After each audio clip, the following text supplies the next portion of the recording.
Бисмилля, вассаляту вассаляму аля расулилля. Итак, у нас с вами есть долги по третьему курсу. Значит, каждый урок у нас также будет адаб. Ну, я вам напишу, иншаллах, в группе. Итак, аль-вахдату тася, 9 глава.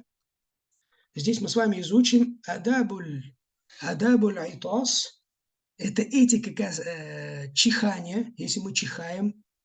Значит, это тоже указывает на таухиду рубубия, на господство Всевышнего Аллаха. Кто создал нас? Аллах. Кто сотворил айтос? Вот это наше чихание, Аллах. Значит, должно напоминать нам о ком? О Господе миров, о нашем Господе. А мы должны восхвалить за это Аллаха, вспомнить Аллаха. А это уже является таухидум улюхия, уединением Аллаха в поклонении, даже в чихании. Или по причине чихания. Второе – адабу тафауб. Это этика зевания, когда мы зеваем. Тоже поминаем Аллаха и прибегаем к Аллаху и закрываем свой рот. Третье – адабуль марад вазияратуль марид. Этика болезни и также или вазияру атиль марид и посещение больного. Значит, должны навещать больных, болеющих, делать дуа за них. И четвертый – аль-адабу ма'амаут аль-муслимин. Как мы должны проявлять этику в отношении мертвых, усопших мусульман. Пятый – адабуль макбара. Этика, касающаяся кладбища, могил. Адабуль ля'иб. Аль-ля'иб – это игра, этика игры, как мы должны играть. То есть у нас есть дозволенные виды игр, соревнований. И седьмой – аль-адабу или аль-адабу ма'аль-хайаванат. Этика в отношении животных. То есть эта книга является очень важной, дети. Хоть у нас и нет экзамена по этой книге, но вы берите отсюда арабский язык, берите отсюда шариатскую пользу. И самое главное, адаб – это не просто познать это. Адаб – это значит воплощать это в жизни, и тогда ты будешь муаддаб, воспитанным. Но при этом имам Малик говорил, аль-адабу адабуллах. Воспитание только от Аллаха. То есть ляйса адаб аль-абаи валь-уммахат. То есть воспитание не от отца, не от матери, только от Аллаха. Да, отец берет причины, мать берет причины. Но даже в воспитании детей мы проявляем веру в предопределение Аллаха. Поняли? Значит, если вы отсюда поняли, взяли пользу из арабского языка и также пользу шариатскую, и потом еще живешь в соответствии с этим, это и есть то, что сам Аллах тебя воспитывает. А если ты не живешь в соответствии с этим, или делаешь показуху, чтобы мама или папа не ругались, это не адаб от Аллаха. И поэтому помните, дети, адаб, а слово аддаба юаддиб, воспитывать. Тебя отец воспитывает, мать воспитывает, устаз воспитывает, ты сам себя воспитываешь. Но благо от этого воспитания будет только, если пожелает Аллах. И поэтому иди, вот сейчас тебя никто не видит. У нас адабуль айтос, этика чихания. У тебя микрофон отключен, ты чихнул. Устаз не слышит, однокурсники не слышат, твои родители в другой комнате не слышат. Но ты говоришь «Альхамдулилля». Аллах тебя услышал.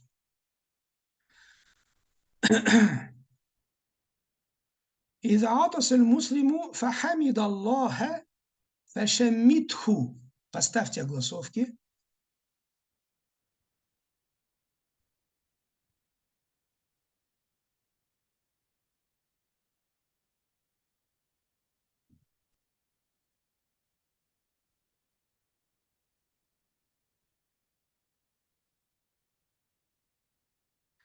Теперь читаем вместе. «Иза атас аль-муслиму фахамид Аллаха фашаммитху».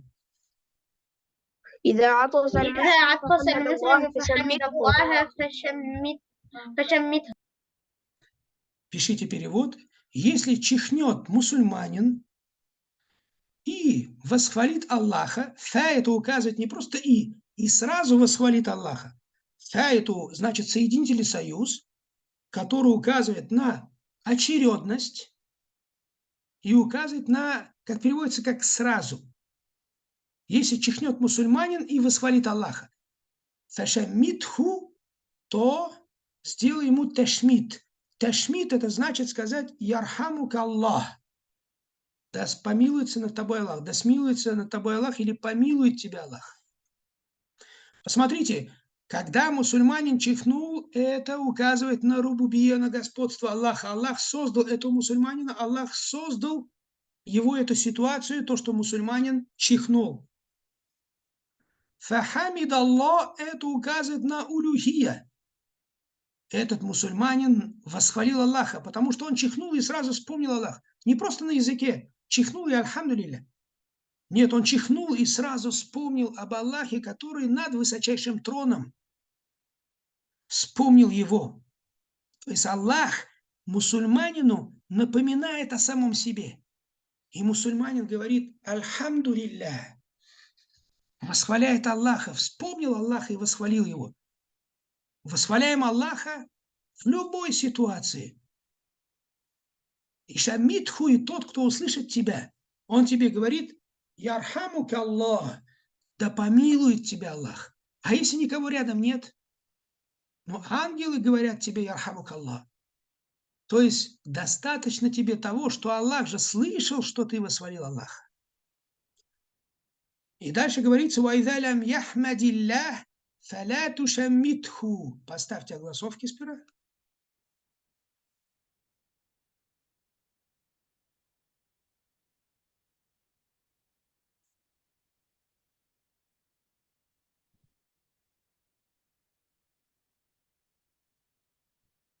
Читаем «Ваидha лям яхмадиллях фаля тушаммитху». وإذا لم يحمد الله فلا تشمته. А если он не восхвалит Аллаха, то не делай ему ташмит. Шаммата юшаммиту шаммит ташмит. Это значит говорить «Ярхамука Аллах». Значит, смотрите, ты чихнул. Аллах тебе напомнил о самом себе. Ты сказал «Альхамдулиллях». Тот, кто услышал тебя из мусульман, говорит «Ярхамука Аллах». Да смилуется над тобой Аллах. Милость Аллаха также указывает на то, что Аллах выше всего, потому что в Коране говорится «Ар-Рахману аля арши става». Милостивый именно над троном совершил вознесение. Также говорится в хадисе «Ирхаму ман фил ард», будьте милостивыми к тому, кто на земле, «Ярхамкум ман фис сама». Тогда смилостивится над вами тот, кто над небесами. И вот и поэтому ты вспомнил об Аллахе, вспомнил о его возвышенности и величественности и восхвалил его. И кто-то тебе говорит «Ярхамука Аллах», да смилуется над тобой Аллах. Ну, есть дальше следующая дуа, и ты ему говоришь «Яхдикум Аллах ва юслиху балякум». Да направит вас Аллах, то есть даст вам хидая, указание на прямой путь и наставит на путь истины. Ва юслиху балякум, и исправит ваши дела. То есть указание на аль-илм, знание, и аль-амаль, дело. Смотрите, ты просто шел, чихнул, Аллах тебе напомнил о себе, о своем господстве, ты восхвалил его, это улюхия, поклонился ему, и за тебя делают дуа. Не только этот человек, который тебе сказал, также ангелы. И самое главное, это будет причиной того, что Аллах смилостивится над тобой. А милость Аллаха не только же в ахира, но и в этой жизни. Аллах помилует тебя. То есть мы в детстве говорили «Альхамдулилля», чихали, наши бабушки, дедушки за нас дуа делали. И может это стало причиной того, что Аллах наставил нас на путь истины. А потом ты еще сделаешь за него дуа, говоришь «Яхдикум Аллах» или «Яхдик Аллах ва юслиху баляк». Да направит тебя Аллах и исправит твои дела. Столько блага, только, так сказать, на ровном месте. Почти ничего не делая. И отдалиль довод на это ан Аби Муса радийаллаху анху сами'ту Расуль Аллах саллаллаху алейхи ва салляма якуль «Иза атаса ахадукум фахамид Аллах фашаммитуху, фаин лам яхмадилля фаля тушаммитух». Раваху муслиму маны шаммитуху ай кулю лягу ярхамука Аллах. Читайте от начала до конца весь хадис. عن أبي موسى عن رضي أبي الله موسى عنه رضي الله سمعت عنه رسول سمعت الله رسول صلى الله الله صلى عليه الله عليه وسلم وسلم يقول يقول إذا عطس أحدكم إذا فحمد عطس الله أحدكم فشمتوه فحمد فإن الله لم يحمد فشمتوه. الله فلا تشمتوه. رواه مسلم. Передается от Абу Мусы, да будет доволен им Аллах, который сказал: «Я слышал посланника Аллаха, да благословит его Аллах и приветствует, как он говорил: если чихнет кто-то из вас и восхвалит Аллаха, то делайте ему ташмит. А если он не восхвалит Аллаха, то не делайте ему ташмит». Приводит хадис имам Муслим, а слово шаммиту, ташмит, это означает: скажите ему «Ярхамук Аллах», да помилует тебя Аллах. А милость Аллаха – это не только в этой жизни, но и в ахира, в вечной жизни. А милость Аллаха – это значит то, что Аллах защитит от ада и введет в райские сады. Значит, видите, этика. Вы взяли хадис, взяли знания, и еще будете делать дела. Ты сегодня чихнешь и скажешь «Альхамдулилля», поминая своим сердцем Аллаха. Языком и сердцем. А еще кто-то из твоих близких скажет тебе «Ярхамук Аллах», а ты еще ему скажешь «Яхдикумуллах ва юслиху балякум». Давайте вот это произнесем. «Яхдикумуллах يهديكم الله ва юслиху балякум». ويصلح بالكم. Да, вот это тоже, да, произносим. Но если человек не восхвалит Аллаха, то мы уже не делаем ташмид. То есть не говорим «Ярхамук Аллах». Вот. Да, некоторые ученые сказали, если человек не восхвалил Аллаха или является кафиром, некоторые сказали, скажи ему «Хадак Аллах», да наставит тебя Аллах. Также некоторые ученые сказали в отношении маленьких детей, которые еще не мумайизун, не различающие, не понимающие. Если ребенок чихнул, то можно сказать «Барак Аллаху фика». Да, благословит, то есть дарует тебе Аллах благодать. Валлаху алям. В любом случае, значит, как минимум, если чихнул, скажи «Альхамдулилля», восхвали Аллаха. А если кто-то чихнул и восхвалил Аллаха, то ему скажи «Ярхамук Аллах». И дальше второй урок тоже возьмем из этой книги сегодня. Адабу тасауб. Ат-тасауб от глагола тасааба – это зевать. Когда человек зевает, открывает рот. Обычно это бывает, когда человек хочет спать, или бывает, когда человек проснулся. Почему? Потому что перед сном, бывает, да, человек хочет спать и начинает зевать, или после сна. Это означает то, что в организме, как говорят медики, не хватает кислорода. Но в нашем случае, с точки зрения религиозной, на что это указывает? Что мы должны делать? Потому что тесеубе, то, что ты будешь зевать, это тоже указывает на рубубия, на господство Аллаха. Аллах ведь создал тебя. Аллах создал твое тело. Аллах создал твой тесеубе, твое зевание.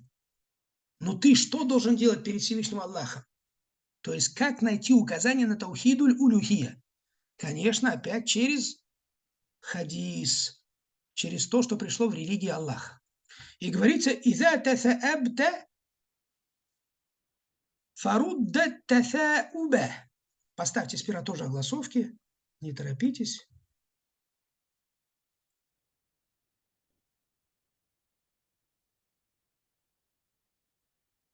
Фарудда ат-тасауба. Читаем первую строчку. «Иза тасаабта фарудда тасауба». تثاءبت فرد التثاؤب. إذا تثاءبت فرد التثاؤب. Если ты зеваешь, постарайся удержать свое зевание. То есть потерпеть, не открывая рот, если можешь. И говорится дальше, «Иза тасаабта фада ядайка аля фик» или «ядака аля фик». Читаем дальше. إذا تثاءبت فضع يديك على А если все-таки зеваешь, не можешь удержать зевание, тогда положи, здесь говорится, две свои руки, ну или одну руку, да, ядака аля фик на свой рот. То есть прикрой свой рот рукой. Поняли, да? إذا تثأبت فلا تقل ها. Читаем третью строчку. إذا تثاءبت فلا تقل ها. А если зеваешь, не говори ха. Ха имеется в виду, как, например, человек зевает и говорит, вот так же произносит, в русском языке это называется, в арабском это ха. Поняли, да? У нас вот это ха также приходит про того человека, который в могиле, когда лицемер будет в могиле, его спросят, кто твой Господь, какая у тебя религия, кто твой пророк, он скажет ха, ля адри. Вот это ха имеется в виду в русском языке, например, человек, вот в экзамене, например, у кого-то я из вас спрашиваю, а это будет как, и кто-то из вас может сказать и вот так акает, то есть хочет вспомнить.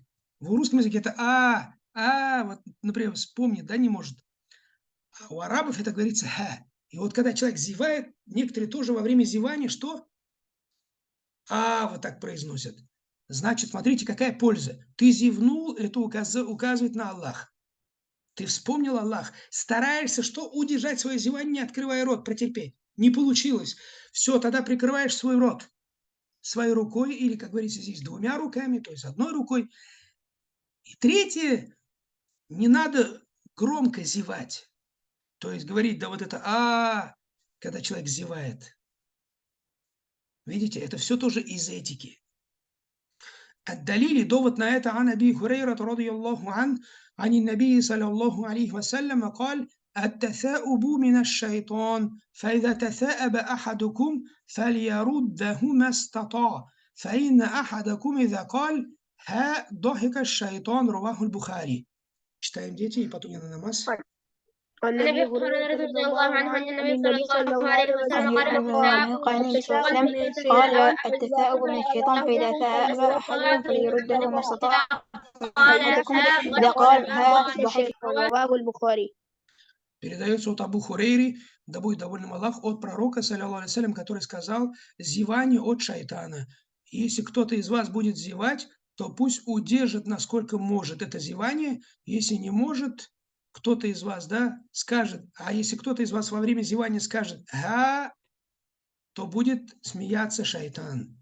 То есть мы должны избегать таких вещей, от которых смеется шайтан, или которые доставляют удовольствие шайтану. Вот, значит, избегаем этих вещей. Шайтана сотворил Аллах, но в творении шайтана есть мудрость. Для того, чтобы испытать нас, мы будем следовать сунне пророка или будем делать то, что угодно шайтану. Поняли, да? Значит, должны избегать этих вещей. Не говорим во время зевания. Насколько можем, удерживаем зевание. Если не можем, то прикрываем свой рот. Поняли, да? Прикрываем свой рот. Это касательно ат-тасауб, зевания. ماذا تعمل إذا تثأبت? Что ты будешь делать, если будешь зевать? Уже знаете. متى يضحك الشيطان منك إذا تثأبت? Когда смеется шайтан, если ты будешь зевать? Поняли, да? Значит, не говорим вот это не произносим во время зевания. Прикрываем рот или изначально пытаемся удержаться от зевания по мере возможности. Вот. Ну и также хотел сделать напоминание, как говорят ученые, есть хадисы, в которых приводятся случаи, когда посланник Аллаха смеялся. А есть хадисы, в которых приводятся случаи, когда посланник Аллаха плакал. Мы тоже должны изучать эти хадисы для того, чтобы знать, когда посланник Аллаха смеялся и когда посланник Аллаха плакал, чтобы даже в смехе следовать пути пророка, даже в плаче следовать пути пророка. А здесь говорится то, от чего смеется шайтан. То есть мы не должны вызывать смех шайтана. Мы должны угождать одному Аллаху азза ва джаль. Так, дети, я на намаз, потом продолжим, иншаллах. Ассаляму алейкум ва рахматуллахи ва баракатух. Бисмилля, вассаляту вассаляму аля расулиллях. Продолжаем Китабуль Адаб, книгу этики. Следующая тема – Адабу зиярутиль марид. Итак, этика посещения больного или навещение больного, когда мы навещаем болеющего брата по вере. Говорится, аль-муслиму ярхаму ахахуль муслим, аль-муслиму язуруль марид. Читаем. المسلم يرحم أخاه المسلم يزور مريض.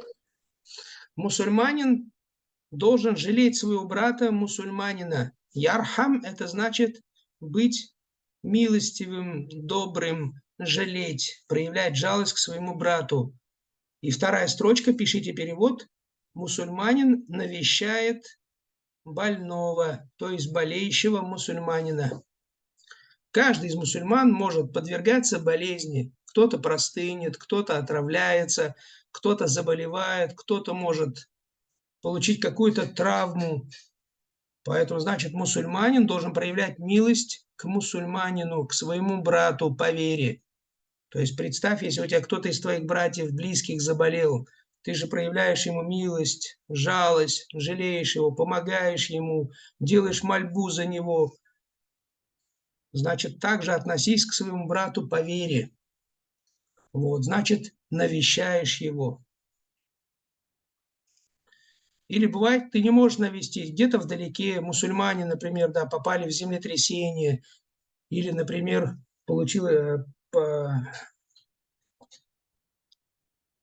образовалась какая-то беда, или произошла катастрофа. Значит, ты переживаешь за них, пытаешься помочь им, делаешь дуа за них. И то довод на это Анаби Муса аля-Ша'ри, радiyallahu анху, анин наби, саллаллаху алейхи вассалям, قال: أطعموا الجائع وعودوا المريض وفكوا العاني. رواه البخاري. Читаем хадис.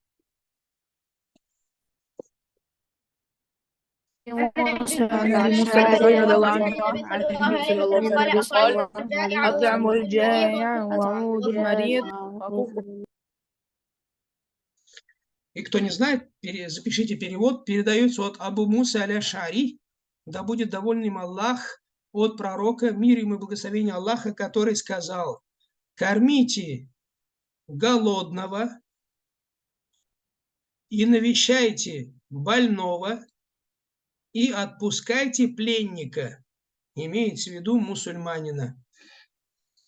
Значит, кормите голодного.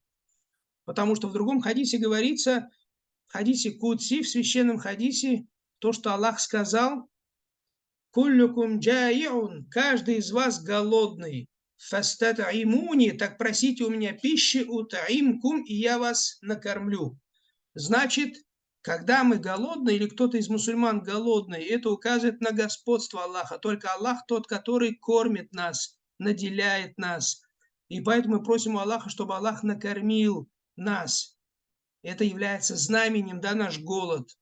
А теперь здесь говорится: «Ат'имуль джая», кормите голодного. Ведь Аллах непременно его накормит. Аллах не нуждается в нас, но мы нуждаемся в Аллахе, чтобы Аллах именно через нас его накормил. И через это мы приближаемся к Аллаху. Приближаемся к Аллаху. Второй говорится: «Ваудуль марид», навещайте больного. Потому что «Инна Аллаха ма'ас-сабирин», воистину Аллах с терпеливыми. Аллах с болеющими мусульманами, с теми мусульманами, которые слабые. И даже сахабы говорили то, что мы побеждали благодаря тому, что в наших рядах были слабые. Потому что сильный человек, у него есть сила, или богатый человек, у него есть богатство.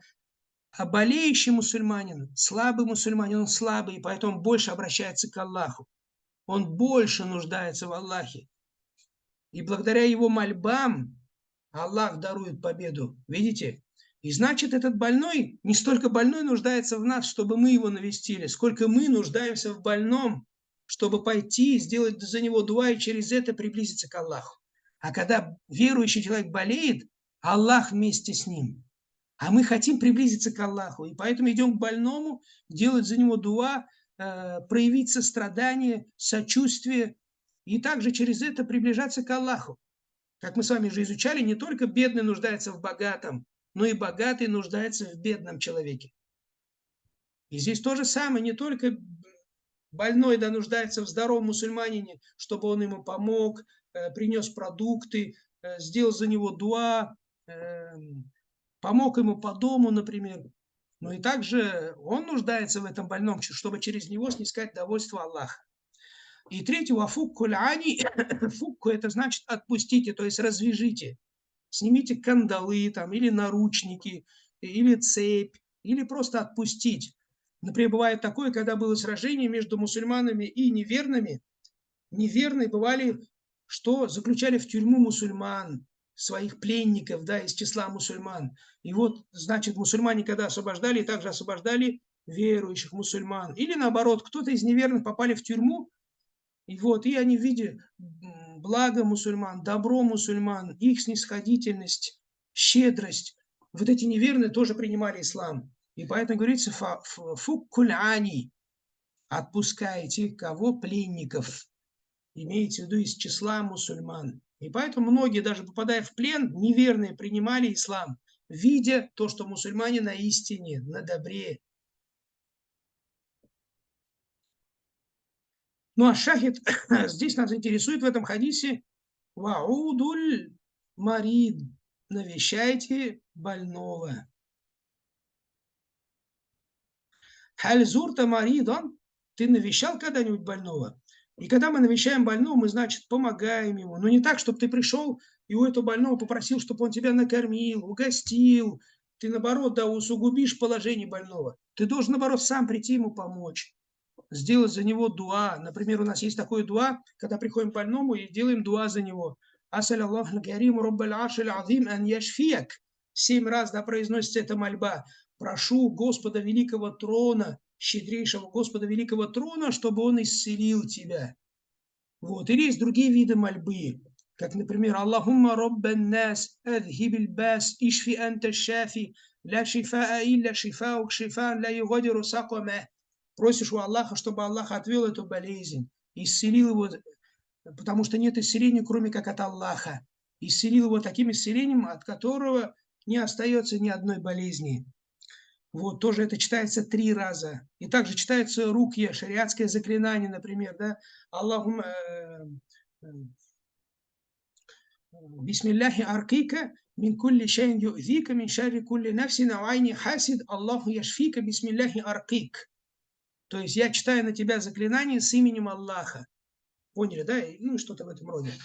Тоже читается 3 раза. Значит, просим Аллаха шифа для своего брата и говорим ля бас тахурун иншаллах. То есть это уже тафауль. Высказываем то, что это было, как высказываем такие слова, как не проблема, это будет очищение. Это называется тафауль, благое предзнаменование. Так делал посланник Аллаха. Значит, желаем болеющему человеку шифа, и вместе с этим шифа ему желаем чего? Очищения. Ну и помним, да, например, то, что болезнь, Аллах же создал, не спасал эту болезнь, и только от Аллаха исцеление. И значит, когда человек болеет, он должен вспомнить об Аллахе, да, он берет причину, посланник Аллаха сказал, тогда вау, принимайте лекарства. Это причина, но шифа дает только Аллах. И поэтому зачастую многие пожилые люди или люди, которые перед смертью болеют, Аллах им желает, чтобы они вспомнили об Аллахе и попросили у Аллаха шифа и исцеления. А просить у Аллаха то, что они заболели, это указывает на господство Аллаха, рубубия. А то, что они попросят у Аллаха шифа, это уже улюхия, является поклонением, дуа. И, быть может, он умрет после этой болезни, но зато умрет на таухиде, прося Аллаха исцеления. А вот это шифа исцеление, оно не только в этой жизни. Аллах может кого-то исцелить и наставить на путь истины, он будет потом поклоняться Аллаху. Но это шифа, это также является шифа вахира в последней жизни. Является чем? Шифа вахир. Аллах исцеляет так верующего в этой жизни, чтобы это исцеление было благом для него в последней жизни, в судном дне. И дальше говорится, халь яфрахуль мариду ида зуртаху, обрадуется болеющий мусульманин, если ты его навестишь. Конечно, обрадуется, ведь ты сделал за него дуа, помог ему.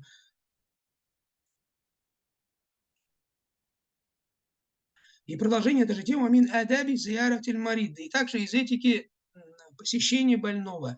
Иза зурталь марид фаахбирху аннаху фи хайр. Читаем.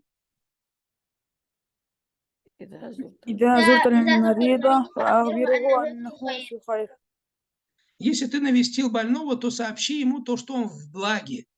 Он находится в благе, потому что эту болезнь Аллах ему избрал. эта болезнь будет для него очищением. И он находится во благе. Во благе.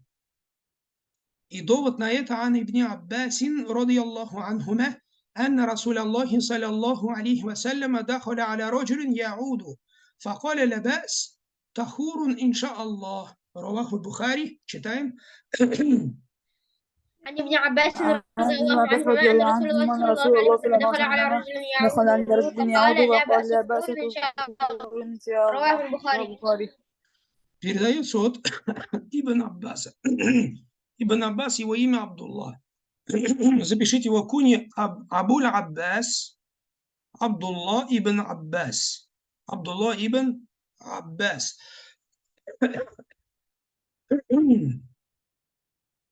Да будет доволен ими обоими Аллах. То, что посланник Аллаха, мир ему и благословение Аллаха, вошел к человеку, которого навещал. То есть вошел к человеку, которого навещал. И сказал: «Ля ба'с тахурун иншаллах». «Ля ба'с» – это значит не проблема, не беда, это очищение с дозволения Аллаха. Значит, это называется тафауль, благое предзнаменование. Посланник Аллаха делал дуа и говорил то, что это будет очищением соизволения Аллаха. Значит, болезнь не является очищением. Аллах, когда дает и шифа от болезни, также человек исцеляется от других болезней. Через эту болезнь, когда Аллах исцеляет от нее, также исцеляет от других болезней. Когда Аллах очищает тебя через шифа, также очищает тебя от всяких грехов, ослушаний, упущений. А это является чем? Хайр, благом, избранным благом. Аллах это избрал для тебя. И значит, от тебя требуется терпение, это будет поклонением. От тебя требуется прошение у Аллаха шифа, это тоже будет поклонением. И через это ты проявляешь довольство предопределением Аллаха. То есть проявляешь веру в Аллаха, вера в предопределение, как благое, так и, то есть как лучшее, так и худшее. И теперь будет у вас домашнее задание. «Маза такулю лиль марид иза зурта». Значит, как минимум, что скажешь? «Шафак Аллах». Говорите «Шафак Аллах». شفاك الله. Да, шафа – это да исцелит ка тебя. Шафака – да исцелит Аллах тебя. А шифа – это значит только от Аллаха. Шифа – это значит Аллах вместе с тобой. Шифа – это значит будет благом для тебя в этой жизни и в ахире. Если Аллах исцелит, значит наставит тебя на путь истины, сделать тебя еще более праведным рабом. Если даже тебя Аллах в этой жизни не исцелит, и человек умрет после этой болезни, или не исцелится от этой болезни, значит Аллах уготовил для тебя благо через эту болезнь в ахире, в последней жизни. Алиль марад ютахируль муслима миназ зунуб. Болезнь очищает мусульманина от грехов. Значит, сама болезнь не очищает. Это Аллах очищает через болезнь мусульманина от грехов. То есть болезнь является причиной очищения. Потому что мусульманин просит у Аллаха рая, но сам не совершает тех благих поступков, которые совершали сахабы, например, или не совершает их должным образом. И значит, Аллах не спасает болезни, через которые очищает мусульманина от грехов. Аллах через эту болезнь мусульманину желает блага. Дальше говорится: «Халь юхиббуллахуль марид иза сабара аля аль-марад». Аллах любит больного, болеющего, если он проявляет терпение в этой болезни. Значит, через это приобретается любовь Аллаха. Ты терпишь, и тебе любовь Аллаха. А если Аллах возлюбит тебя, значит, ты будешь из обитателей рая. Алиль муслиму яхмадуллаху аляль марад. Мусульманин восхваляет Аллаха за болезнь? Да. Поэтому альхамдулилля мы говорим фи кулли халь, в любом положении. Будь у тебя благо, что-то приятное, ты говоришь альхамдулилля. Будь болезнь, что-то неприятное, ты говоришь альхамдулилля. Потому что в делах Аллаха не бывает ошибки. Твоя болезнь – это не по ошибке, Аллах никогда не ошибается. Значит, в этом благо для тебя. Для верующего во всем будет благо. И на следующем уроке у вас будет полное повторение всей главы. Вот готовьтесь, иншаллаху тааля, полное повторение всей главы. Значит, не забывайте, адаб, этика, воспитание от Аллаха. Но от тебя требуется изучать этику и применять ее в своей жизни. И вот тогда будет благо для тебя от этой этики. И благо тебе даст сам Всевышний Аллах.